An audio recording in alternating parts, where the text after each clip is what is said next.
Hello, my name is Kyle Lapierre, and I'm alongside just Noah and Josh.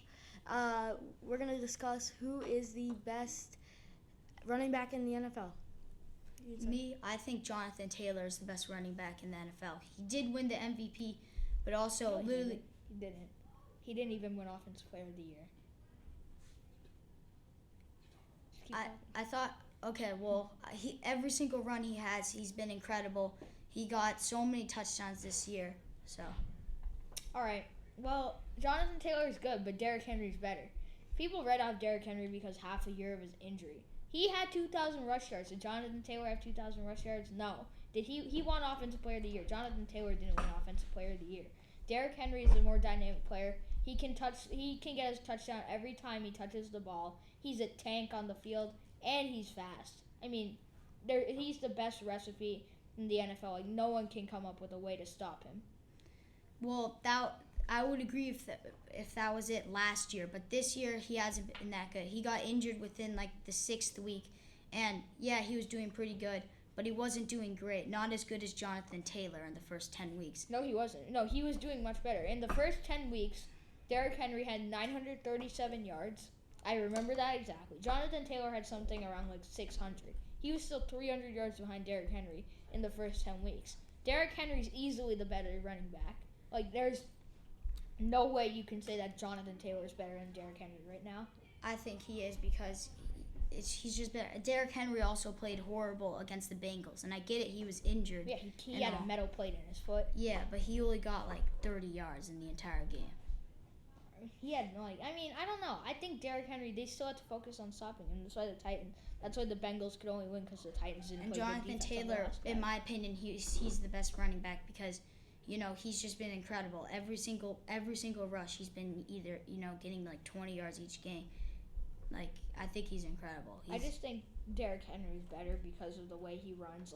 And just a defense can't really stop a guy like that. Who just bowls people over every single play. But that's just my opinion.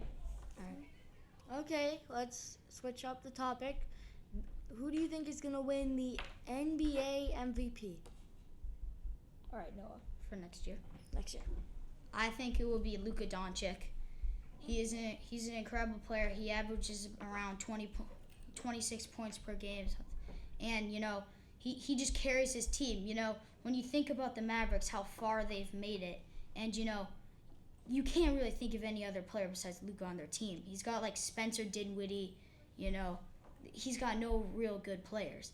They're all people barely even know those players. They only know Luka. He carries their team completely. He gets basically all the points. And against the series against the Suns, he had a game where he got like 52 points. All right. Well, I think Jason Tatum's going to win the MVP. I think Jason Tatum's just a great player. He can score the ball inside. He can score from 3. He's a great defender. He puts up those assist numbers each and every night. The one thing I think he'll have over Luka is his defense. And I'm not saying Luka's a bad player or anything. I'm just saying Jason Tatum, I think, is better. I think Jason Tatum's going to win MVP. He makes everyone around him better. Like Marcus Smart, if you look at before Jason Tatum came, he just wasn't as good. And I think Jason Tatum helped him become a better player. He helped many other players become better. I think Jason Tatum is the centerpiece of the Boston Celtics, and he's going to win MVP in the 2022-23 season. I do agree Luka needs some improvement on defense, but on offense, he's perfect on offense everywhere. And Jason Tatum, you think about it, he's inconsistent. He's been playing great during the playoffs, but when it matters the most in the championship, he played horrible. That was his first ever championship, I'll argue that. But then, it's not really that good of an excuse. But Jason Tatum is just, he's going to be coming off that bad championship. He's going to be ready to go. He's going to be motivated to do better and get back to the championship. He turns the ball over the most in his entire team. I think Jaylen Brown turned it over more than him. But, he turns the ball over, 3 times a game. Jason Tatum, I think he's going to be coming off that bad finals appearance. And I think he's going to be motivated, ready to go, and I think he's going to win MVP. All right, well, I think that Luka Doncic won the MVP because he has no help. He literally has no help. It's literally just him. So I think that it will be Luka winning the MVP. And And this is the wait. This is the end of the show. Sorry, I had no idea what to say.